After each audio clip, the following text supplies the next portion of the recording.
Good morning, learners and viewers. Welcome to the session of Masters of Business Administration. Today we will be talking about project management, MMPO002. In continuation,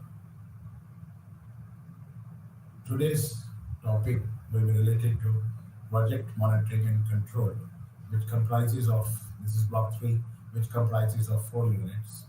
Unit 9 is of project management information system. Unit 10 is project monitoring and control. Unit 11 is project risk management. And Unit 12 is agile project management. We will start with Unit 9, that is project management information system. A project is typically an assignment that has identifiable start and finish and consists of series of discrete finite tasks. Setting up an industry, building a house, publishing a book, or introducing a new product are the small examples of projects. Project management offers methods and techniques for planning and controlling projects. A good project on time and close project to the originally envisaged. Any delay in the implementation delays the anticipated benefits which will which were planned from the establishment of the project. In certain cases, minor delays can often result in major losses. Any increase in project costs adversely affects economic viability of the project. In the cases of large cost overruns, it may not of the project. In the cases of large cost overruns, it may not be possible to arrange sufficient funds to complete the project in time, causing unplanned delays in the project implementation.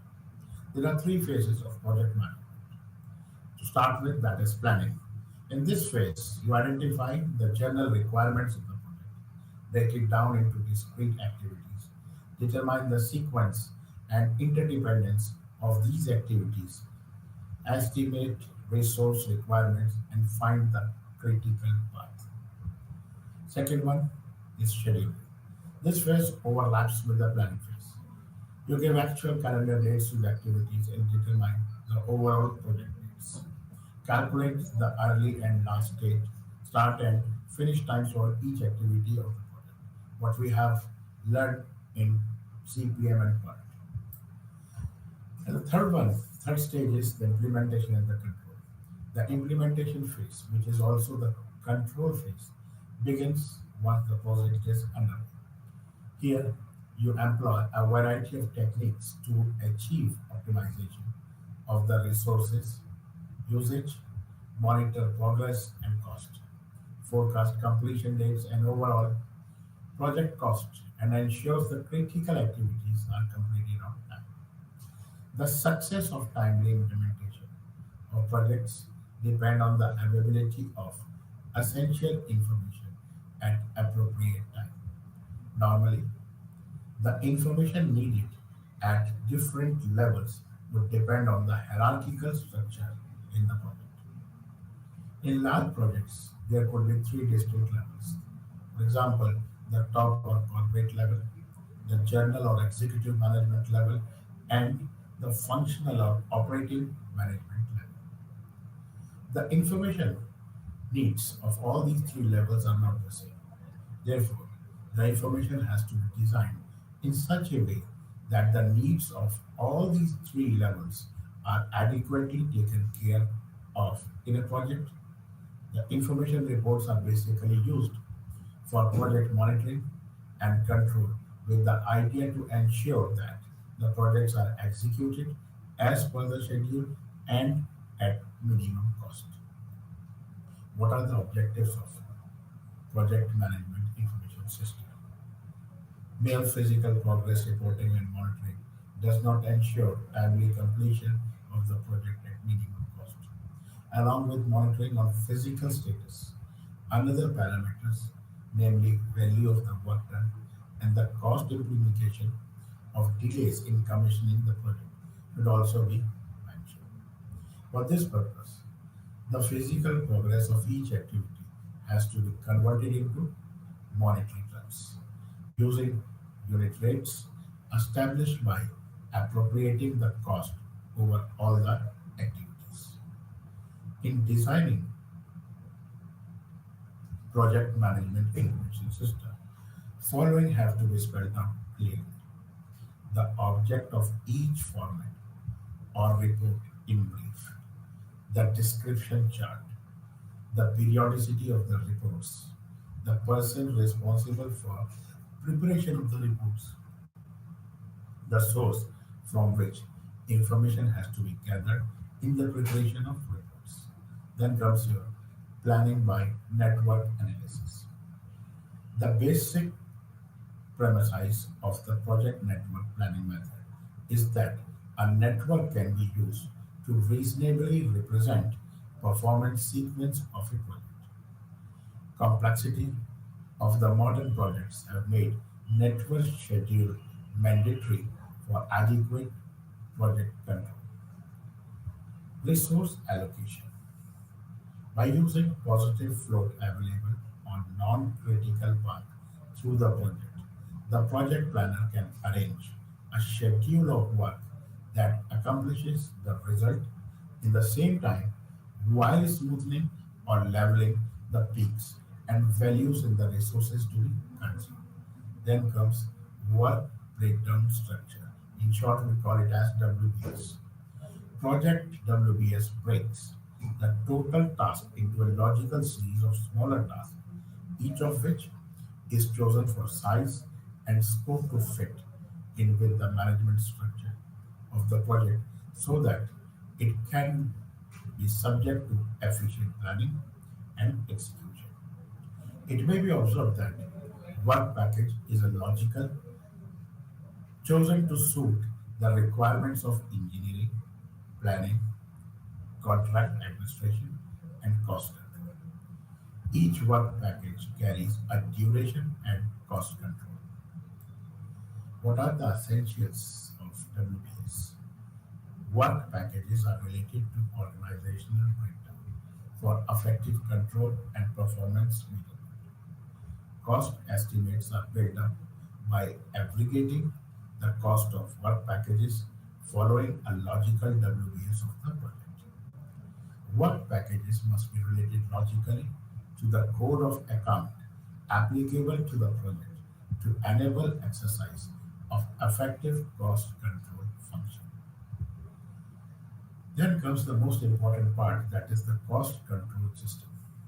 Effectiveness of the project cost control system is largely dependent upon the following factors: realistic estimation of cost at initial stage, adequate provisioning for contingencies at initial stages, effective cost reporting system, and timely identification and implementation of effective cost control measures. Realistic estimation of cost at initial stages practically forms the backbone of any effective cost control system. Typical elements that affect estimates accuracy are generally known and well documented in technical publications and elsewhere, although their effect may be difficult to quantify.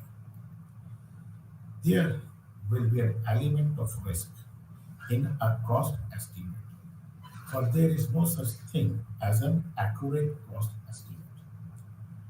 What exactly contingencies are intended to cover should be made preferably clear.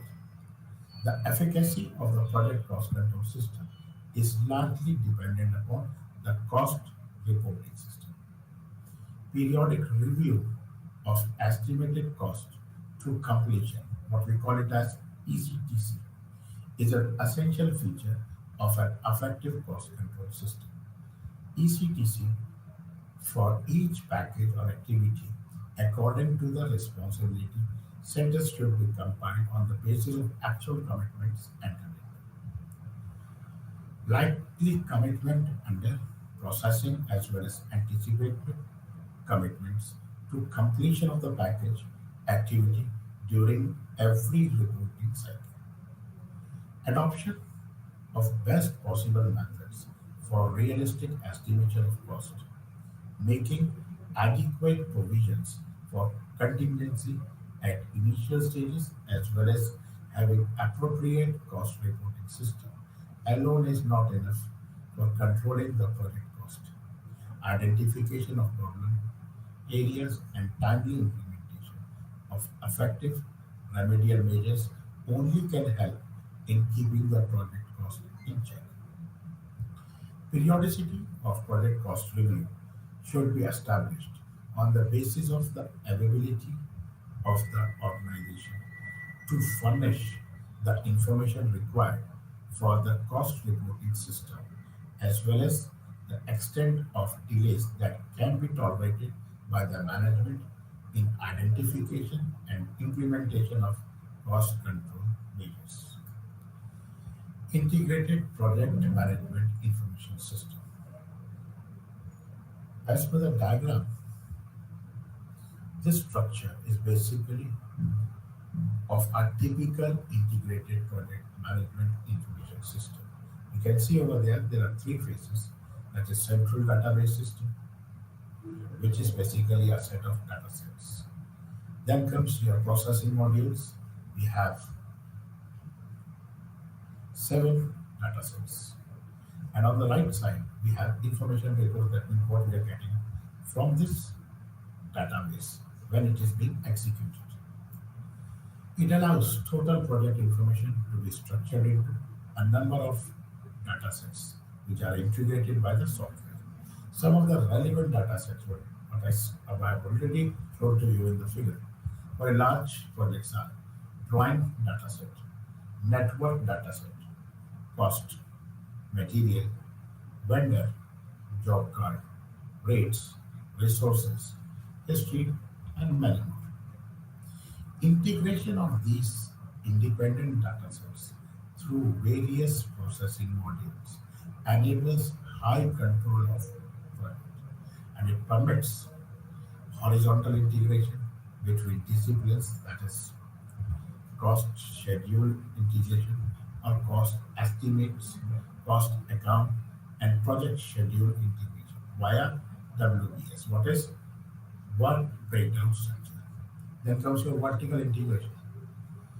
Data can be integrated, rolled up to any required level to produce desired summary reports.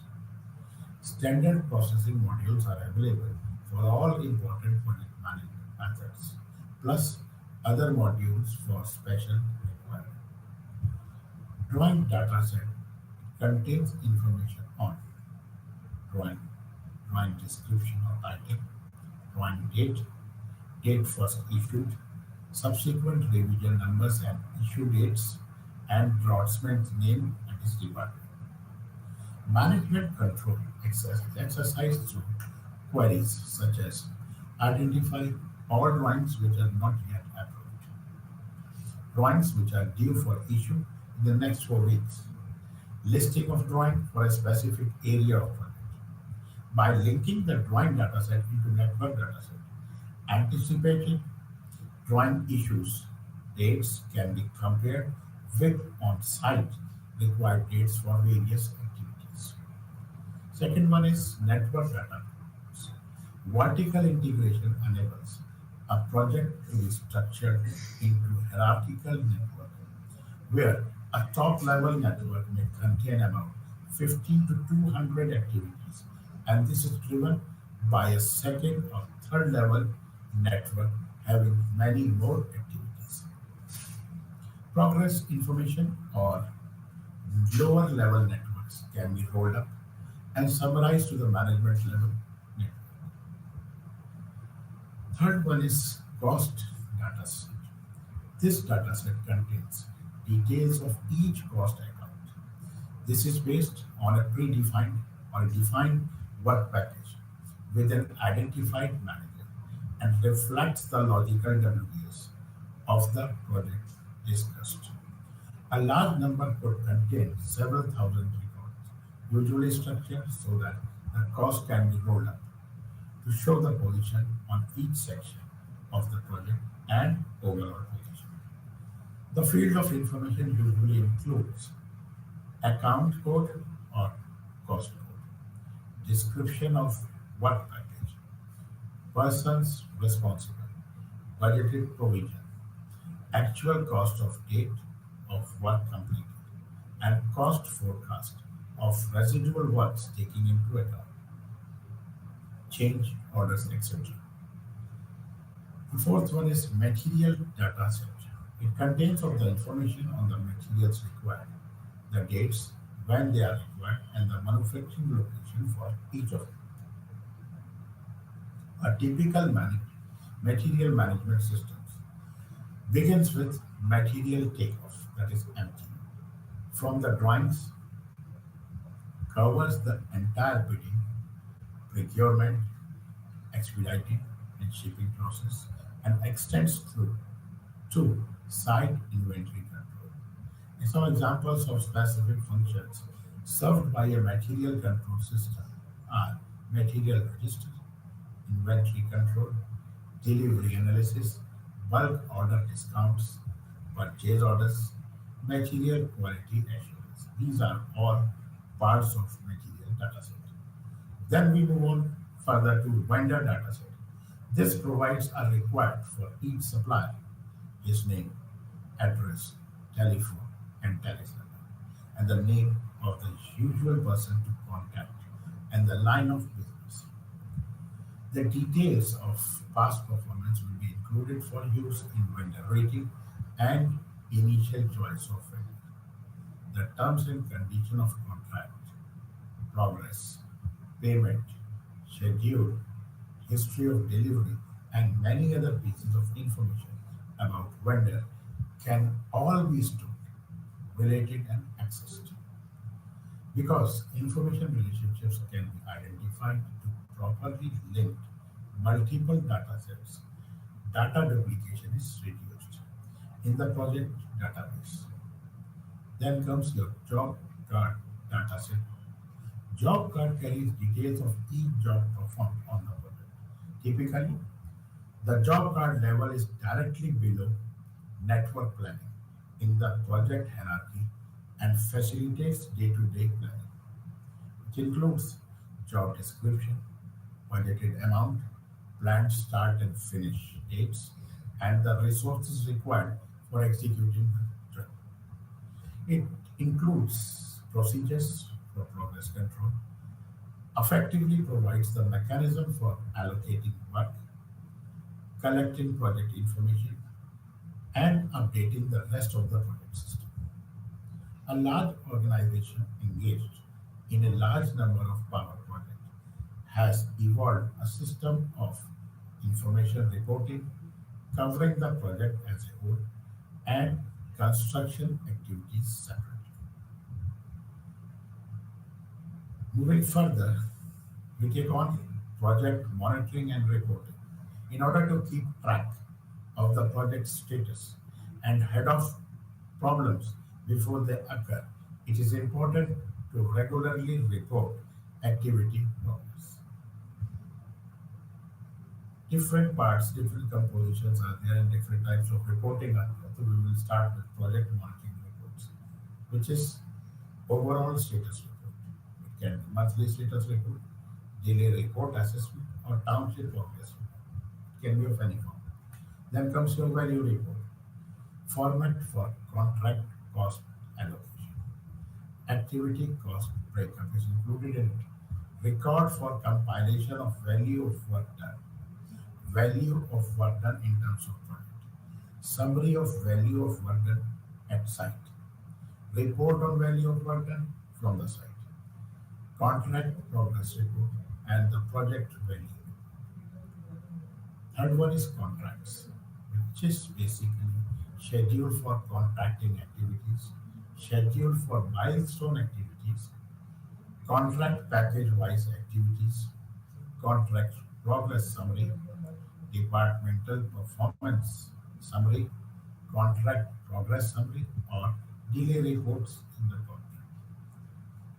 The fourth one is contractor's work, activity schedule. Contractor work, what he has done and what he is supposed to do. Physical progress summary, which It is again related to contractors' work. Bulk material procurement progress. Delay reports in terms of contractors' waste and scheduled activities. Infrastructure. It is related to the schedule for site contracts, site contract progress summary, infrastructure progress report, and summary. Second part is management report. The fundamental principle on which the management reporting structure is to be built up is the exception basis of reporting. The system must provide for comparison of actual performance and expenditure with plans and budgets, and an analysis of deviations from plans reason-wise. To a large extent, the report should highlight information for effective control on quantity, time, and cost of activities within a function. In certain areas like rejection of incoming material which are not planned, the reporting would not be against budgets or targets, but in absolute terms. The reporting system assumes a comprehensive system of performance, budgeting, and activity planning. In designing the reporting systems, the activities of the undertaking have to be broken up functionally according to the concurrent and planned organization structure and further into sub-functions depending on the nature. There are services and materials which are also included in this reporting system.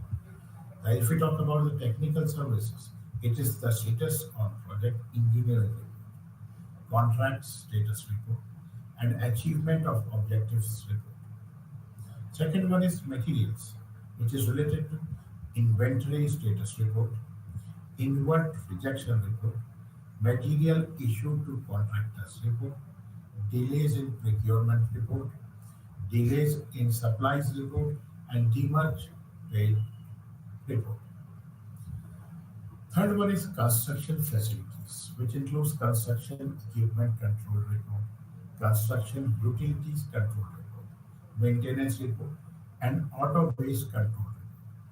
Fourth one is related to personnel, which includes manpower and recruitment report, staffing report, training and development report, manpower cost report, and divisional manpower cost report. Fifth one, that is the most important part, is related to finance, which includes funds report, loan utilization report, payment to contractor report, cash flow report, cash flow analysis report, divisional cash flow report, indirect expenses report, indirect expenses analysis report, and divisional indirect expenses report. Now we move to Unit 10, that is related to project monitoring and control. As the name suggests, here the position is that the project is undergoing. We have to monitor it and we have to see how the things remain in order as it was planned initially at the beginning of the project. Today, in organizations, managing projects successfully have become one of the most critical aspects. Competition becoming fiercely daily and completing project on time with budget and of good quality requires controlling and monitoring of the project activities.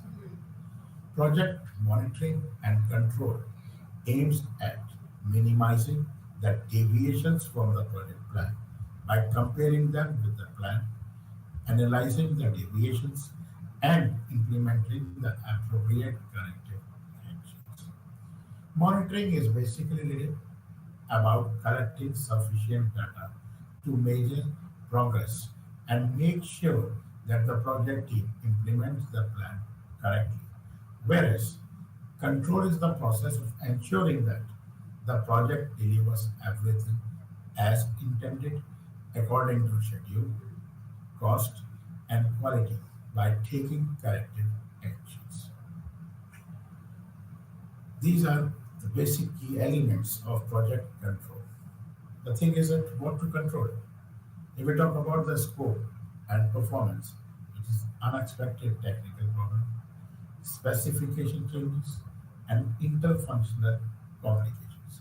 If we talk about the cost, which we have to see initial estimates and what is the budget for that. Time, in terms of time, it is the initial time estimate and the time sequence. If we talk about the quality, it is the technical quality, external quality requirements, internal quality standards that is within the organization, and customer expectations. Then comes your risk. Risk, no doubt, of two types, that is internal risk and external risk. And for the team, it has to be motivated and a proper enthusiasm has to be kept. What are the types of project control systems? One of the challenges in project is that the project manager faces multiple objectives, goals to be accomplished, and monitoring their progress becomes therefore critical. For every goal or objective, at least one performance measure is needed. It is well established that the project is designed to be on time with budgets and should meet performance standards as set or needed by the customer. Thus, the project control system can be classified as one dimensional control system and multi directional control system. Initially, we will talk about one dimensional control system. It is basically used to control specific issues dealt with as a single dimension, and thus the objectives are not integrated. Whereas in multi-dimensional control system, integrate several project objectives. Project monitoring and control plan. The project monitoring and control plan is developed during the planning phase and includes basically three steps. First one is outline the project, that is, establishing scope, schedule, and budget baselines and defining milestones. Second one is creating a breakdown structure, creating a clear picture of task, subtask, and deliverable to manage work. And the third one is executing the project plan. That means reporting and analyzing the variances, determining the variances and their acceptability, and taking corrective actions for unacceptable variances. There are many ways in which information about the project work may be gathered. It can be in the form of team meetings, regular progress reports, or specific technical meetings. It is critical to note that information required by the project manager must be timely, clear, appropriate, and correct, and the problems should be spotted as early as possible. What is the frequency of reporting? Reporting of the event can be event based, that means at the end of a particular stage or task, or time based, that is at the end of a particular time period, or deviation based, where there can be a deviation from the plan outside the agreed tolerances, or a problem based when there has a significant unplanned event or occurrence of a known or unknown project risk. Then comes your type of data to be reported. Data such as effort utilization, that is man hours, cost, elapsed time by task, work package completed, task completed, milestone achieved, equipment usage and changes. Considered should be collected for monitoring purposes. Schedule and cost forecast are normally presented as the reflecting status of the project, that is on track, ahead, or behind, typically expressed on schedule variance, what we call it as SP. and the cost variance that is seen, which are discussed in later part. Project monitoring and control plan. The project monitoring and control plan is developed during the planning phase and included basically of three steps. That is outlining the project, creating a breakdown structure, and executing the project plan. There are many ways in which information about the project progress may be gathered, which can be in the form of team meetings, regular progress reports, specific technical meetings. Now, what is the frequency of collecting data? The question comes to how frequently the data should be collected. It is suggested to assess the work progress every week. For small projects with work package lasting only for 2-3 weeks, progress should be monitored at least twice. For projects with work packages lasting for several months, assessment every 2-3 weeks might be adequate. That means the frequency of assessment has to be defined by the project manager or the manager. Now, this is thing is that how it is studied. So now we will talk about Gantt chart. During the execution of any given project, the project manager seeks the following answers. Is the project going ahead or behind schedule? What is the present status of the project in terms of cost and schedule performance? How are the cost performance and schedule performance of the project? Based on the current performance, where would be the project be finished? What is the overall cost of completing the project? These are some of the basic questions which comes into consideration by a project manager. The Gantt chart and earned value management, that is EVM, provides the answer to the above. It is one of the most used planning and controlling tools in project today, depicting the work schedule to be done on specific days with start dates, end dates, and milestones of the project. Project tasks are presented on a vertical axis, and timelines that represent task duration are presented in horizontal axis. Mostly, Gantt charts are created in Excel or with project management software. Now the question is, it was proposed by Geraldine Lecter that where to use Gantt charts. So here we can see where Gantt chart is used. What are the conditions and what are the basic, the principles and the questions which comes into the mind of the manager. Principle is related to time focused. Is the project mainly time driven? That is the focus on time proceeds. Other performance area of a project. If what is the objective? Can the task of the project and its duration be described precisely, unequivocally, and inconstantly? Deterministic. Is the project mainly a routine project and uncertainties are not really expected? Analytical. Can the project be easily broken down into parts and the interface and interdependencies can be clearly defined and coordinated? Does the performance of the project equal the sum of the performance of its parts? Next one is accountable. One can establish clear accountability to different parts of the system. Sequential. Do the activities have a natural linear sequence?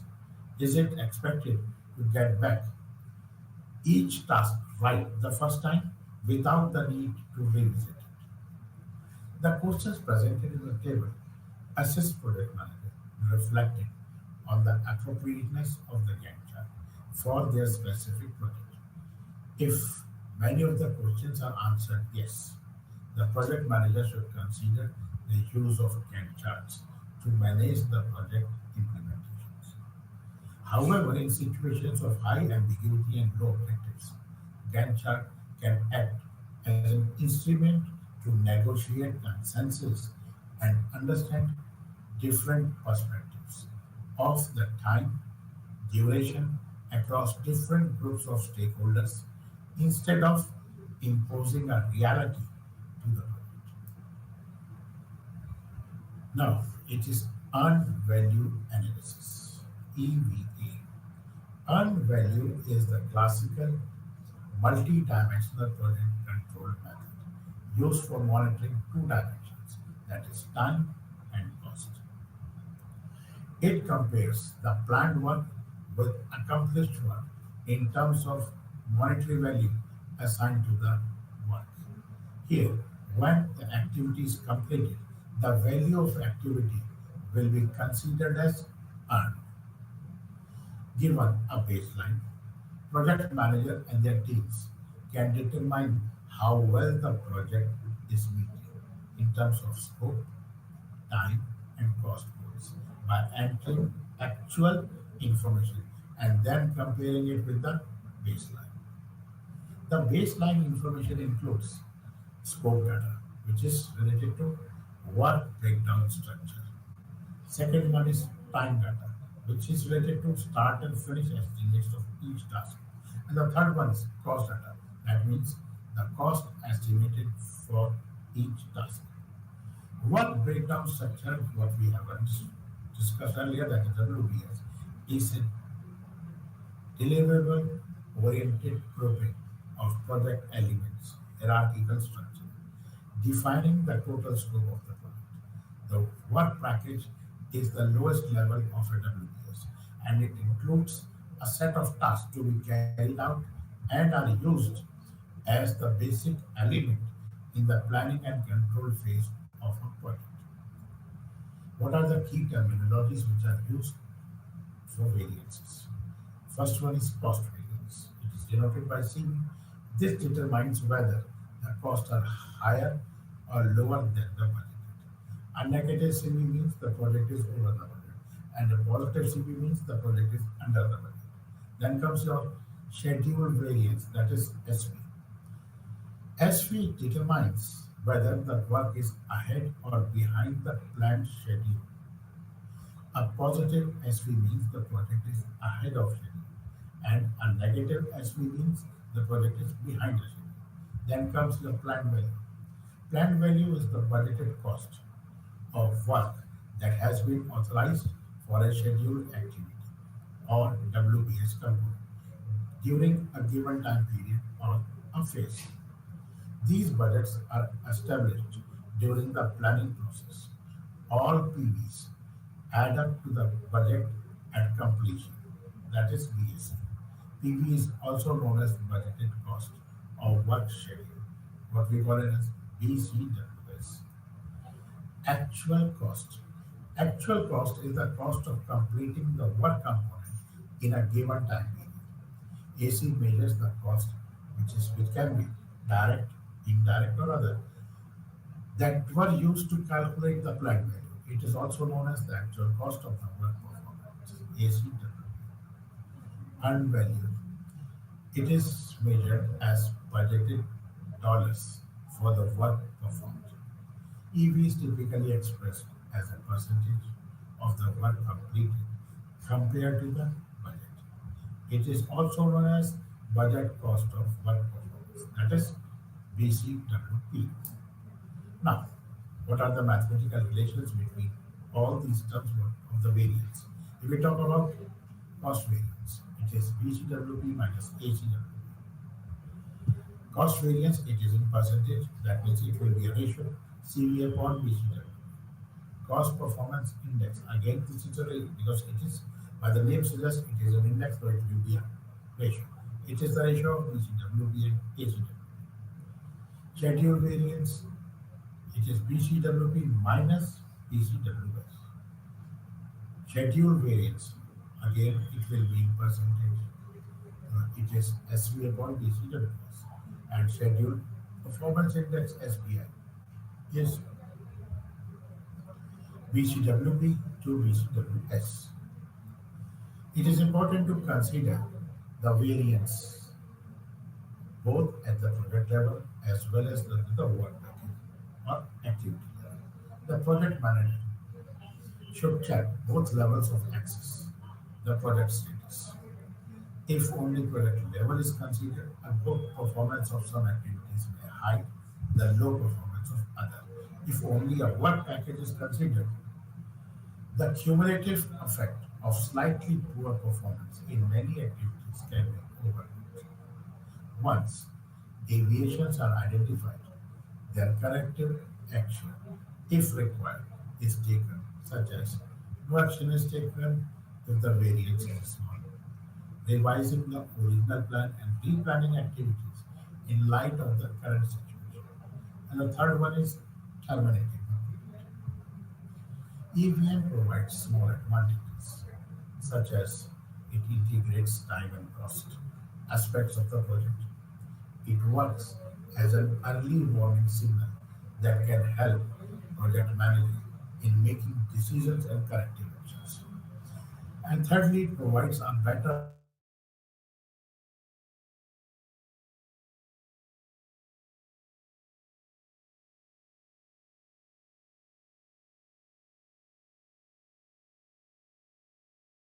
they can identify areas where improvement is needed and adjust accordingly.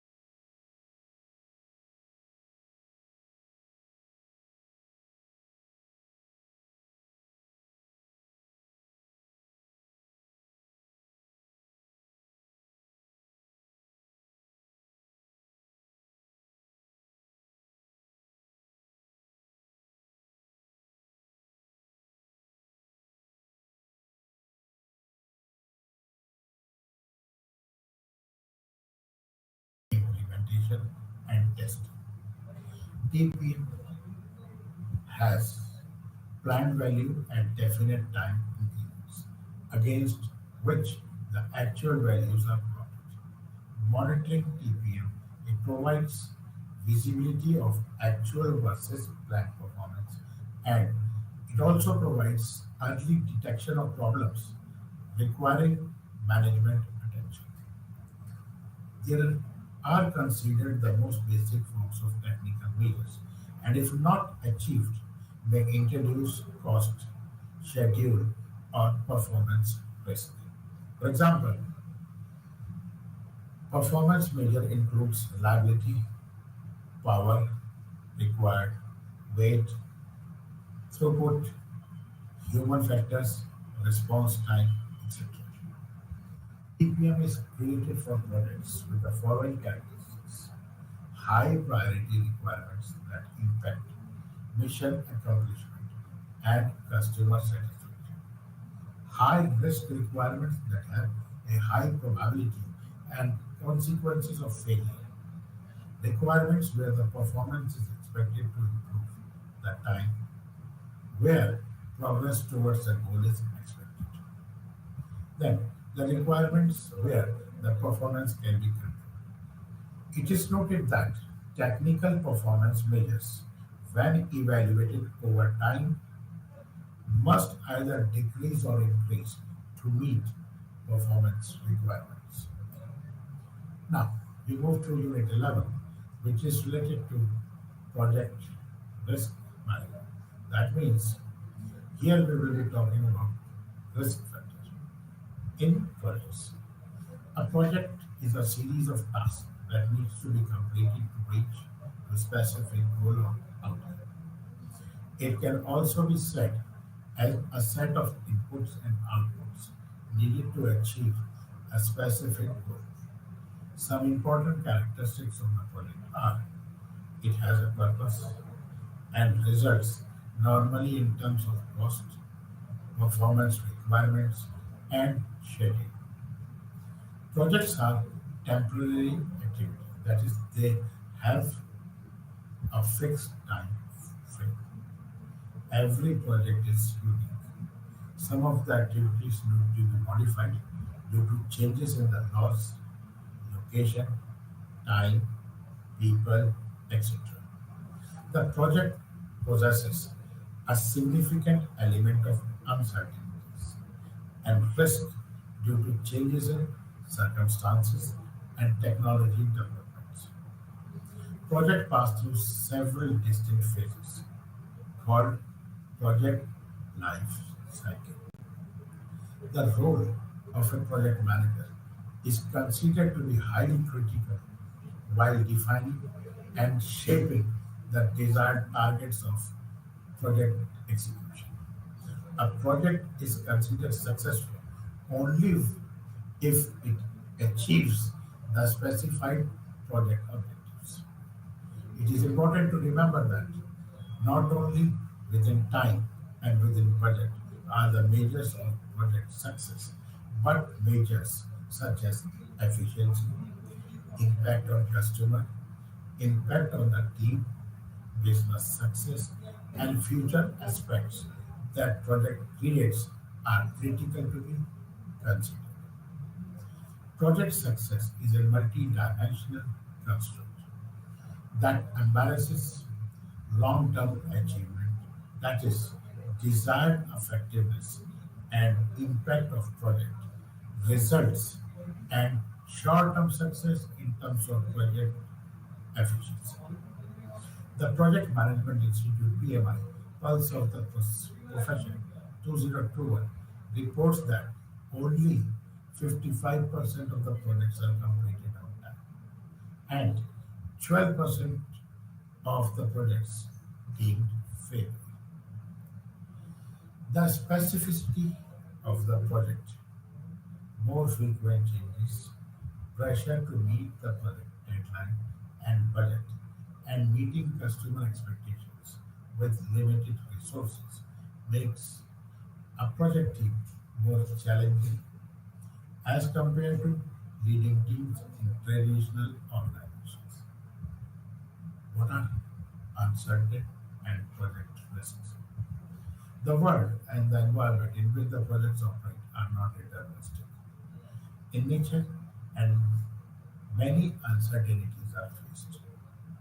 Uncertainty is a state of mind characterized by a conscious lack of knowledge about the outcome of an event. Uncertainty is a situation in which it is not possible to specify numerical probabilities. Uncertainty in the project may be associated with estimating project parties and stages of the project life cycle.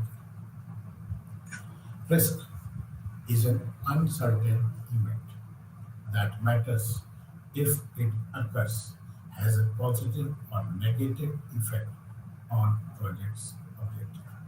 Or we can say risk is the project in the project is one which creates a situation impacting the project team's ability to achieve the outcome of the project exactly as planned. It is an event likely to occur in future during the project life cycle. The key elements in terms in this definition is uncertainty, which refers to the situation under which either the outcomes and or the possible probabilities of occurrence are known to the decision maker. That means we can say that the probability of occurrence is unknown. None of the projects are risk-free. In general, the level of risk depends upon two factors. One is the uniqueness of the project, and the second one is the experience of the project. Uniqueness is usually linked with uncertainties and unknowns. Risks are present in all projects, whether big or small. One of the other risks will always be present from the concept to completion and operation of the project. For the success of the project, it becomes important to eliminate or reduce the effect of risk, and therefore it requires attention and action at earliest. The purpose of risk management is to enable project progress towards organizational goal and project objectives in an efficient and effective path through maximizing the uses of available resources, and deliver target consistently in a sustainable manner. Project risk management seeks to increase the probability and impact of positive events and to decrease the probability and impact of negative ones. Project risk varies from project type, industry, experience in managing similar projects, as well as scope and size of the project. The risk management plan depends on your organization and stakeholders' risk attitude, which is what extent the project manager and stakeholders are willing to take risk. There are different kinds of organizations out towards risk. First one is risk averse. The organizations who are cautious in situations of large losses. They are reluctant from project decisions, even if project decisions might also offer a possibility of large gains associated with success. This behavior is known as risk averse. Then comes risk neutral. Such organizations keep a balance towards the utility and the payoff. Such organizations weigh all pros and cons before deciding to take risk or not. Risk seekers, they enjoy and find it challenging to deal with risk and accept risk as a normal feature of the project and business.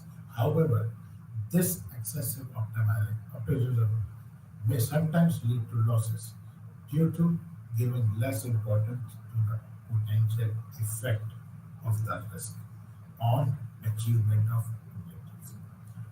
Now, graphically, we can see there are three graphs, which shows the first one shows the risk averse.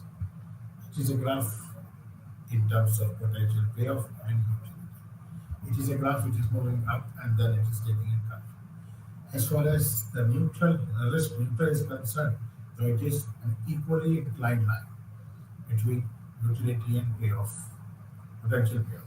And in the third one, which is the risk seeker, they normally take the risk, so that means it is moving upwards. Risk management process. Risk management is a formally structured process for systematic risk identification, analysis, and response throughout the lifespan of the project in order to achieve an optimum level of risk elimination or control. The process of how to conduct or do risk management activities is called risk management process. The process has some phases, that is identifying as many risks as possible, analyzing risk in terms of impact on the project goals and its likelihood of occurrence, responding to each potential risk if and when it occurs. Fourth one is changes in project plan to acceptable. That means if no doubt if the project has stakeholders, they have to be taken care. Level to account for certain risk. Monitoring and review to have a check on risk control actions. Here we can see that what it was provided by Cooper. It is a risk management process. You can see six squares which have different stages. If we start with risk management planning, we're planning the risk management activities concerned. Moving further, that is risk identification. What can happen and how long will you see? How will you see it coming? That means quantitative risk analysis. What is the probability and the impact scales on priorities? Further analysis is required. Then we move to quantitative risk analysis, which is quantification of the individual risk. That means we have to find the aggregation of overall risk to the project. Further, risk response planning, which is how to deal with the risk. That means a plan for dealing with the risk is made. Residual and secondary risk. And the last one is the contingency level. When all these have been followed, the last step, which is risk monitoring and control, it is maintaining the assessment and plan up to date. Collective decision making is very vital in project management that can make or break this part of the work. Almost all risk management activities will involve meetings between the project manager, the team, and other stakeholders in order to make decisions about various activities, risk, and associate estimates. Now, there is a table which shows the responsibility of various stakeholders involved in the project. It should be noted that it is not only the responsibility of the project manager towards risk management. Now, if you see that, we talk about the risk activity. First of all, risk identification. That means the question arises who is basically responsible to monitor it. We are talking about the risk management monitoring. Different types of risk are there and who is basically responsible for taking action. Risk identification, no doubt it has to, it is the responsibility of all project stakeholders. Risk registry, it is project manager. Risk assessment, all project stakeholders. Risk statement, project manager's team, communication. Risk response option, identification, all project stakeholders. Risk response approval, team communication, recommendations, project directors. Risk contingency planning, which is the job of the project manager. Risk response management, again project manager. And risk reporting, that is project manager. When dealing with the project and looking at uncertainties and risk, following questions about the project should be looked at along with their answers. Who are the parties ultimately involved? What do the parties want to achieve? What is that each party is interested in? Which way, how in each party wants to be done? What resources are required? And when does it have to be done? Use of six questions from the earlier stage of the project life cycle can provide information on development of project design and logistics by clarifying key sources of uncertainty. With this, we will be concluding today's session.